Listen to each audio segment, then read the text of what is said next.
Good Morning Nantwich, written and read by Phill Jupitus. Corner office. Those were the two words that were going through my head as I walked into the bright, airy room. I'd never before understood the significance of a corner office, or why one should be so desirable. Now I was actually stood in one, I understood. It's all about having more square feet of windows than your subordinates. Simple, really. While your many underlings crawl around in cubicles and subterranean studios, their pale, waxy skin craving just the odd shaft of natural sunlight to bring them some much-needed vitamin D, you can bask in your acres of windows. Presumably those fortunate souls who had risen to the higher echelons of management at the BBC required such rarefied conditions because, in addition to their corporate abilities, if push came to shove, they could also photosynthesise. Addison Cresswell is my agent. He's very loud, very talented, and on occasion almost unintelligible, and he was on the line. "Hello, Ad," I said nervously. It was autumn 2001, 2 years after I had walked out of GLR. As soon as I saw Ad's name flash up on the screen of my mobile phone, I braced myself. Whenever Ad called personally, it was either really good or really bad news. It seemed that nothing between these two extremes was reason enough for him to pick up the phone, so I always experienced a frisson whenever there was a call from him. "Phil, Addison, listen, mate, I've had a call from my mate Leslie Douglas. Her and Jim Moore want to see you, so we're going to go in and see them both next week, right, mate?"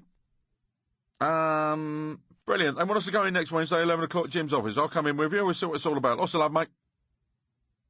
Any listener has to slowly deconstruct a phone call from Addison, but mercifully, this one was both brief and to the point.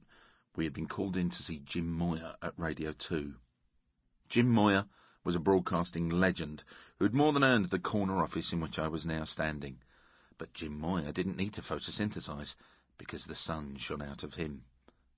When you meet Jim Moore, he's one of those characters for whom the phrase larger-than-life seems tailor-made. A huge, red-faced, charismatic and incredibly funny man.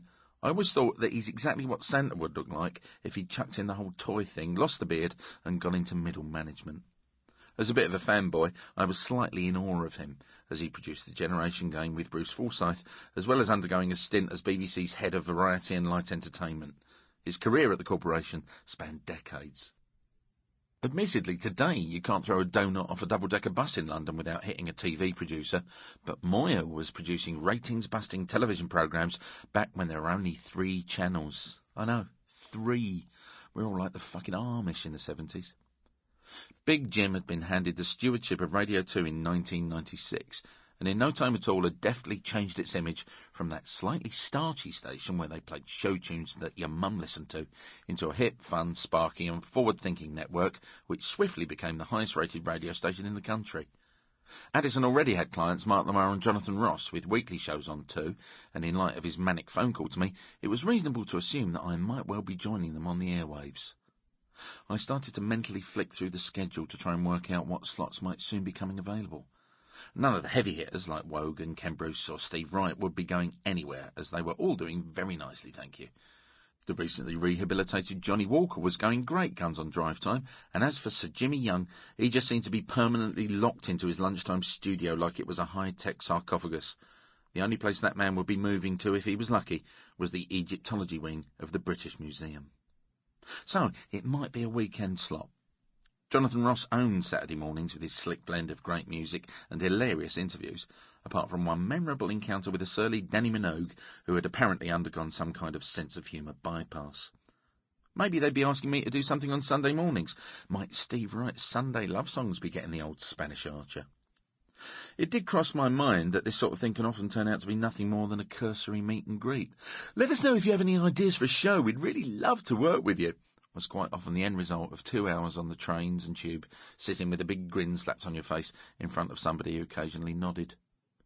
These speculative encounters mean that they get to put a tick in their managerial job done box, but it feels like a colossal waste of time.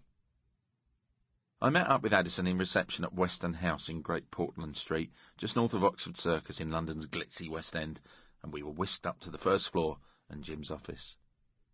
I looked wide-eyed around the walls. There were photos of Jim arm in arm with various dignitaries and celebs. Awards for shows jostled for position with Ken Pine cartoons from Private Eye, archly mocking Moyer.